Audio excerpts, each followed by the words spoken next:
Assalamualaikum warahmatullahi wabarakatuh. Salam sejahtera. Petang ni saya dikunjungi oleh Puan Nur Hazita Syawal. Beliau ni doktor katakan beliau ni diuji dengan kanser pangkal rahim. Dan perlukan rawatan kemoterapi. So hari ini beliau datang ke Pejabat Badun minta sumbangan kewangan untuk saya difahamkan untuk kemoterapi ni beliau dikenakan cas bayaran oleh pihak hospital. Sambil itu beliau ni cuba makan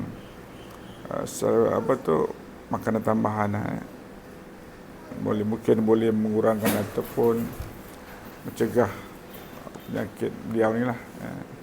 So beliau memerlukan sumber kewangan. Suami kerja apa? Suami saya kerja kilang aluminium. Kilang aluminium di mana? Jalan Kinkin. So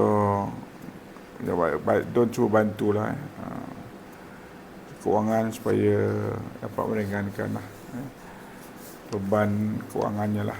Saya rasa itu saja. Sekian, terima kasih.